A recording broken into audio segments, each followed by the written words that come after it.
must say the discussions that we had was not so much about whether I would want to come back, because my heart is here, my heart is with the players.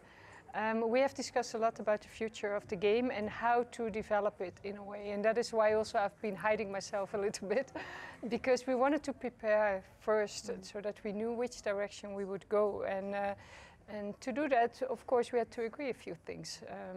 I'm not going into details because the development plan, we're working on it now, but it is a bright future, and I think that the game hopefully will really take off from now. Coach, I presume that you won't just be the coach of Banyana Banyana, but you'll be taking a holistic approach at the youth levels, maybe putting in some proper structures in place, developing coaches as well? Yes. We've been talking about you can develop the very top cream of women's football, which is necessary. That's one stream, because sport is all about, at the end, the international competition, and that also inspires women and girls to play. But to be able for the little girls to start to play and to have a whole pathway towards Banyana Banyana, or if your level is lower, to another level, that's equally important. You need to have a pathway, you need to have structures that without break you can go through, and that is actually indeed what we've been talking about, what we have to do. We were mentoring a lot of coaches, female coaches, to get ready to step on management positions, coaching positions. We will work on refereeing, on administrating, on club development, on recruiting of players, grassroots. It's a whole set of action themes that we're going to take off, and that is why I say I trust with all these discussions that we can set something for the future. And if the structures are there, the women get educated, get the experience, and mentored towards the top level, I am sure that nobody will hold us back anymore. Fans don't always understand, they're very results orientated, but something like this is going to need a good couple of years to happen. It's a process, isn't it? Yeah, but if I see the progress that we've made with Banyana Banyana is incredible. I've never ever seen a team developing so fast, and that is credit to the whole teamwork, my staff, with the players who are so talented and so willing to improve. And the last little step is, how do you win games at the top level? We've been unlucky.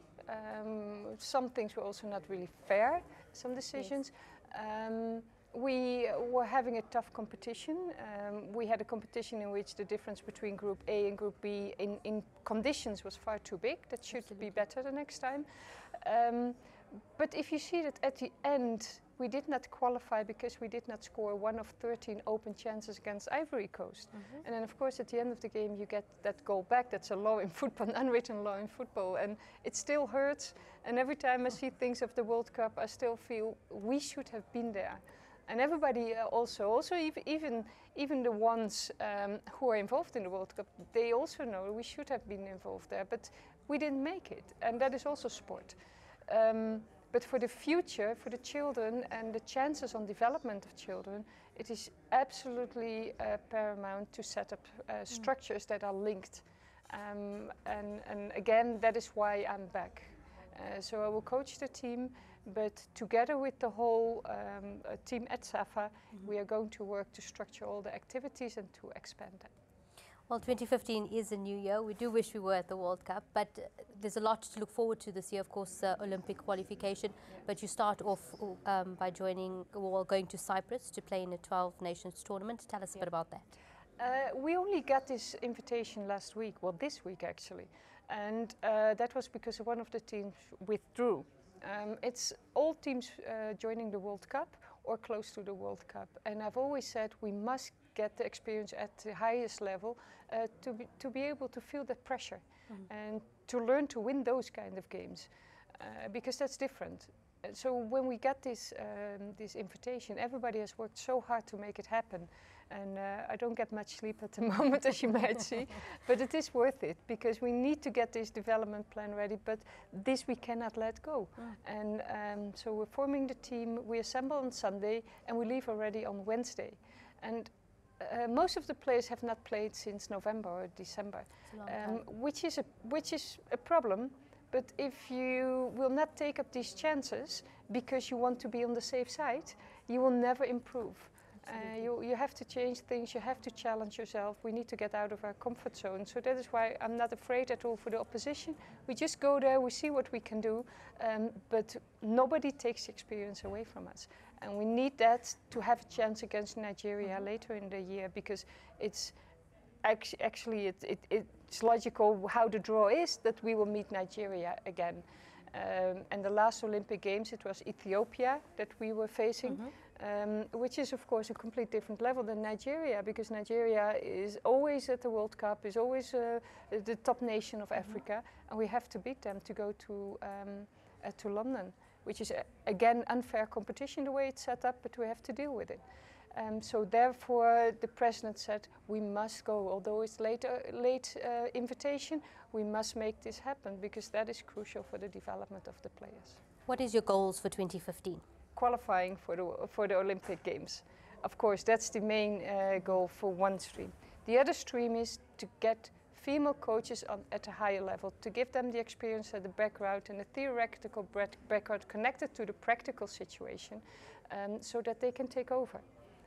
That is the key thing, that I can come coach Banyana Banyana and leave, but I am a person that wants to leave in a way that the game grows on, like I've done in Scotland, in Russia and in Holland. And that is why our discussions has been so crucial and so beneficial for the game. And I must say the management of SAFA with Dr. Jordan and Dennis Mumble, the CEO, and the chair of the technical committee, Anastasia Tsiglas, have been tremendous in these discussions. You said that you went to FIFA a couple of weeks ago. Tell us a bit about some of the discussions you had around women's football and maybe just Africa's representation in the world. Yeah, we had a task force meeting, and the task force meeting is to discuss the issues, the next steps of the growth of women's football in the world. There's only 4 women involved, and I was asked when I was coaching in Europe, so that task force is from last year, Fran Hilton-Smith also, so actually South Africa had 2 women of the 4 in that task force, and all the others were professionals from FIFA and the board members of FIFA. And we did discuss about the role of Africa, and especially that CAF needs to increase the number of youth competitions, because at this moment there's only competition for under 17 and under 20 just close to the World Cup. Yes. And other than that there's no competition, whereas in Europe there's a yearly competition for under 17 and they're under 19. So every age category will get to play international games. And that gap we have to fill with each other. So we are also going to work on that. Another thing is there's huge discussions about an international club world competition. Wow. And that is fantastic if that kicks off, and it looks bright, but it needs to go through all the pathways. And of course we've been talking about development of coaches, and administrators and referees, and also South African coaches will have the chance to develop at the world stage. There will be courses offered by FIFA, there will be legacy programs for FIFA, and that is all included in the development plan that we are going to launch soon. Oh, that's very good news indeed. Sorry I talk so much, but there's so much happening. That's perfect. I mean, yeah. It's just what we want to hear. We want to see women's football be put on the map, and especially African football. I mean, I don't think we place enough emphasis on women in this country. Let's just go back to Cyprus, the Nations Tournament in Cyprus. You're going to choose a 30-man squad and then obviously trim it down. Will majority of those players be from the team that represented us at the African Women's Championships? Have you had a chance to look at new players? Is there anyone else that has caught your eye? Yeah. Of course, the core group will be the same. If that would not be the same, then we would have really failed in scouting. But we have identified new talent at the national championships of the SASO leagues. SASO are great sponsors organizing that as well. So we have identified several players with our scouts of the national championships of under 19, and we have scouts going around and bringing in talents. We've got some overseas players who will come in. Oh. So there will be changes in the squad. Everybody needs to be up at their toes, and if they're not ready for it, they will not be in the squad. But from the 30 we have about 8 or 9 new faces, and that is very good because you need this fluctuation in the squad to make the steps forward. Do you feel like you're starting all over from the beginning again? I hope not. I hope not, because otherwise your training age will not build up.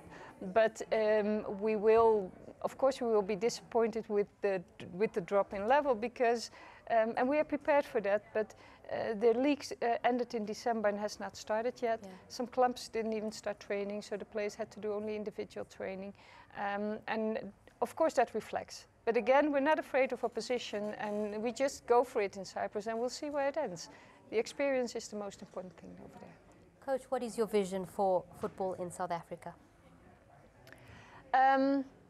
The plan has for the Excellence to Goal World Champion in 2023, and it's all related to that.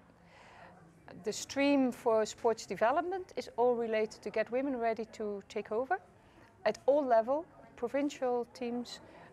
Hopefully professional league for women will be kicked off soon.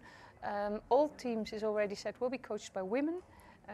The president has chosen for that. The whole association is behind that, and we will get those women ready. And that means that we will have a structure in which we can set up not something that we are fighting against the men, but next to the men.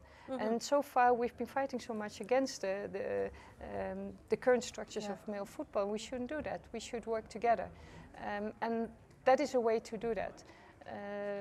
Further than that, we hope that we can integrate all our programs into all the existing grassroots school football programs. For example, tomorrow morning I have a big meeting with SASFA, the School Football Association, to set up the structures for girls, to further develop that. We have meetings with the grassroots programs, and so our attention will go to any section in 2 streams, getting the structure ready, and Banyana Banyana World Champion in 2023. Coach, I really love the sound of that. Thank you very much for speaking to us here on ANN7. We have no doubt that you're going to succeed at every possible level, and we're really excited about the future of women's football. I will do everything what I have in my heart and in my abilities. Thank you very much for having me. Thank you.